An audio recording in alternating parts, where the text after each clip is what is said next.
Good evening friends, आप सभी को मेरा प्रणाम, नमस्कार, जय श्री राम। स्वागत है आप सभी का अपने इस यूट्यूब चैनल पर। तो इस वीडियो में हम लोग बात करने वाले हैं जूनियर अकाउंटेंट 2024 के बारे में कि 9 सितंबर को फैसला आएगा। आंसर की यानी याचिकाकर्ताओं की उम्मीद खत्म, नियुक्ति शुरू, कट ऑफ और जीतने की कितनी संभावना है, जीतेंगे तो नियुक्ति कैसे होगी, सीटें नहीं बचेंगी। ठीक है, इन सब चीज़ों के बारे में हम लोग बात करने वाले हैं। आगे बढ़ने से पहले आपसे मेरी रिक्वेस्ट है कि अगर आप चैनल पर नए हो, पहली बार आपने विजिट किया है तो चैनल को जरूर सब्सक्राइब करना और वीडियो को लाइक करना। हम बढ़ते हैं फिलहाल आगे।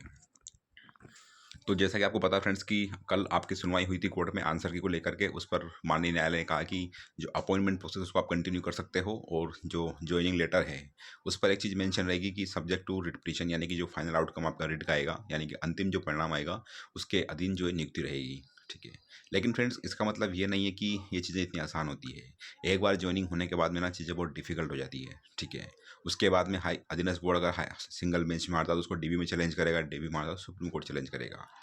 ठीक है, ऊपर से वो केविट लगाने की सोच रहा है। ठीक है, तो कुल मिलाकर ये फ्रेंड्स की चीज़ें कहीं ना कहीं, हालांकि मैं नहीं बोलूँगा नेगेटिव है, ऐसा कुछ भी नहीं है। मैं इतना जरूर कहना चाहूँगा फ्रेंड आपसे कि अगर आंसर की को लेकर के अगर आप कोर्ट में केस जीतते हो और आपके पक्ष में फैसला आता है, ठीक है, यानी कि आंसर की में अगर जिन 23 क्वेश्चन डिलीट हुए उसको लेकर के जो पिटिशनर है, याचिकाकर्ता हैं, वो लोग केस जीतते हैं, उसके बाद में सिंगल बेंच का फैसला उनके पक्ष में आता है, तो उसके बाद में उनको परेशान होने की जरूरत नहीं है, क्योंकि उनके लिए फिर कैसे भी करके अधीनस्थ बोर्ड की रिस्पॉन्सिबिलिटी बनती है कि वो उनको ज्वाइनिंग दे। ठीक है, तो जो लोग कमेंट कर रहे हैं ना, कॉल कर रहे हैं कि सर ज्वाइनिंग प्रोसेस स्टार्ट हो चुका है, अब हमारा क्या होगा, तो मैं इतना ही बोलूँगा फ्रेंड्स कि आपको टेंशन लेने की जरूरत नहीं है। अगर आप लोग कोर्ट में केस जीतते हो, फैसला आपके पक्ष में आता है, तो अधीनस्थ बोर्ड की रिस्पॉन्सिबिलिटी बनेगी कैसे भी करके, या तो सेवा समाप्त करे या सेवा सीटें बढ़ाई, कैसे भी करके आपको ज्वाइनिंग करवा देगा वो। ठीक है, ये बिल्कुल मैं फैक्ट बोल रहा हूँ आपको, क्योंकि आपने देखा होगा पशुधन सहायक मैटर में सुप्रीम कोर्ट तक केस गया था और वहाँ से वो जो याचिका करता था केस जीत के आए थे, उसके बाद में 52 लोगों की सेवा समाप्त हुई थी उनको ज्वाइनिंग दिलाने के लिए।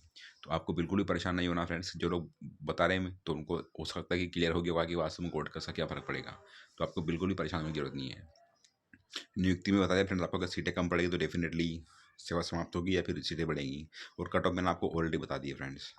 बाकी मैं बताऊंगा, इतना ही बोलना चाहूँगा फ्रेंड्स कि जिन लोगों ने याचिका लगा रखी कोर्ट में, अभी भी उनको पूरी उम्मीद है जीतने की। अगर वो जीतते हैं तो पूरी पॉसिबिलिटी है कि उनकी ज्वाइनिंग हो जाएगी।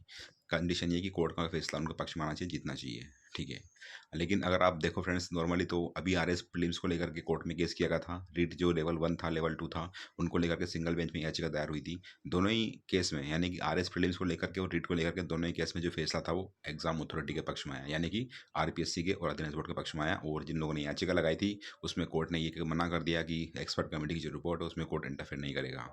लेकिन आपके यहाँ एक चीज़ डिफरेंट हो चुकी है। एक 2011 का जो फैसला उसमें लिखा हुआ है कि जो रेयर से रेयर फैसला, एक्सेप्शन एक तरह से, उसमें लिखा हुआ है ये चीज़ कि अगर जो आपने मार्क्स की कैलकुलेटिंग करी है, कैलकुलेट किया मार्क्स को, आप जो डिलीट क्वेश्चन हुए उनको आप कैंसिल आउट कर दो, और उसके बाद में जो रिमेनिंग प्योर मार्क्स बनते हैं, यानी कि क्वेश्चंस का वेटेज, जो नंबर ऑफ क्वेश्चंस उनके मार्क्स का जो वेटेज बिना बढ़ाए, आप जो भी एक क्वेश्चन 3 नंबर का था उसके हिसाब से कैलकुलेट करो, तो वो प्रोसेस आपके लग सकता है। बाकी इसके अलावा जो भी होगा मैं आपको बता दूंगा। मैं तो फिलहाल के लिए इतना ही, मिलते हैं नेक्स्ट वीडियो में।